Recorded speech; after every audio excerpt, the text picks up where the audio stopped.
Hello, amazing parents. Hey, it's Jen. I am talking all about rolling over today or this week and next week. So we'll continue next week talking all about rolling over. And I wanted to show you visually what I like to think of rolling over as there's two ways to roll over. So you can either learn to roll over, but I like to think of the pelvis like a ball that can roll upwards and downwards and actually in all three directions. So you can think of the pelvis like a ball. And when you have freedom of movement to roll your pelvis upwards like this and bring your knees to your chest, so bringing your knees to your chest, it's a lot easier if your pelvis has the freedom of movement to roll like a ball upwards like this. And when you're curled in this way, guess what happens? You have a lot of fun rolling like this. So curled up into a ball, rolling, rolling. And what usually happens is kids figure out how to roll like a little ball and they pop up into sitting eventually.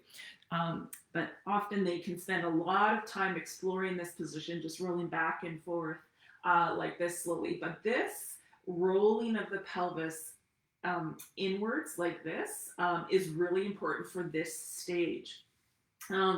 So that's one of the things we're kind of diving in deeper inside the movement class membership is having freedom, how to explore and give your child those little tiny pieces of information that their brains might just be missing of rolling that pelvis this way.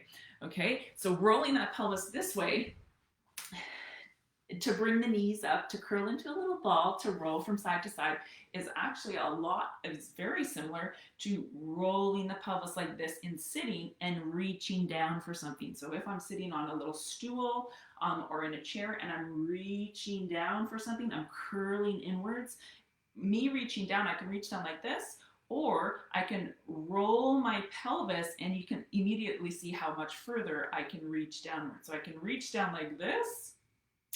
Maybe even use the top part of me to roll down, but if my pelvis is not moving, then I'm limited in how I can reach. If my pelvis rolls backwards like this, all of a sudden I can reach quite a bit further, quite a bit down further.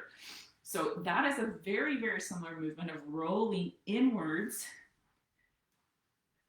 just like rolling my pelvis to bring my legs to my knees up to my chest so I can roll over like this and have lots of fun like this. And so that's why exploring these basic beginner like milestones of rolling inwards, moving inwards is so important for our later milestones as well. So that foundation of rolling the pelvis inwards is helpful in sitting, in rolling over, in coming to stand, in walking. It's very hard to walk if you don't have freedom of the movement of the pelvis to roll forwards and backwards. It kind of limits your options in how you walk. So that's one way to roll over is curling inwards, rolling that pelvis inwards, and rolling over like this, like a little ball. And it's a really great position to come up into sitting.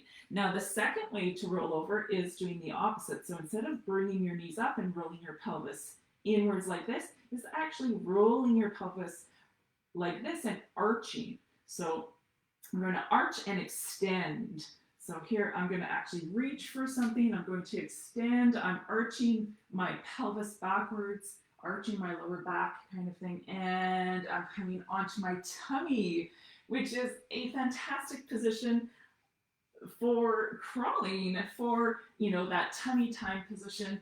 Can set and knowing how to roll your pelvis the opposite way to stick out your tailbone and arch that lower back is very, very helpful in other milestones as well as coming into sitting, for reaching, for walking, for standing. We need that freedom of movement in the pelvis that goes this way, arching, and also curls inward like this to roll like a little ball. So those two main ways of rolling, curling into a little ball or extending, all depend on if your child's brain knows how to organize their pelvis and can have freedom of movement in the pelvis. And a lot of times our kids are just kind of missing that experience of being able to roll their pelvis forward and backwards. And so that's what we explore inside the movement class membership, is how to roll, how to explore those tiny little shifts of rolling the pelvis forward and backwards, maybe even side to side. Because if your child's pelvis, if your child's brain can figure out how to organize their pelvis with freedom and ease, then they're going to be able to reach those milestones of rolling over easier and faster. They're going to be able to have more freedom in how they walk. They're going to have more freedom in how they sit. They're going to have better balance. They're going to have better coordination. The pelvis, freedom of movement in the pelvis is so important for all of the future milestones that your child is going to explore. So that is why we break it down and really slow down and take a look at how the wonderful pelvis can help your, what wonderful movements all those movements that the pelvis can do and can help your child reach those next levels. So that's what we're exploring this week, is those two main ways to roll over and what the pelvis has to do with it. Okay, so hopefully that's helpful and gives you an overview perspective of the two main ways of rolling over and why it's important for your child to know both ways, because it sets your child up for the next milestone and the next milestone and the next milestone. That freedom and organization of the pelvis is so important for all the other milestones. Okay, so hopefully that's helpful. It gives you some things to think about.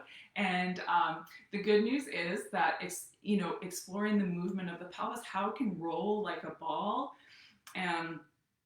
can be done in like your everyday interactions with your child. It can be done, during a diaper change. Can be done in the snuggle position. It can be done as you're picking up your child through rolling over. You've probably seen some of my really quick 1-minute videos. So I'll keep doing those quick little videos for you guys.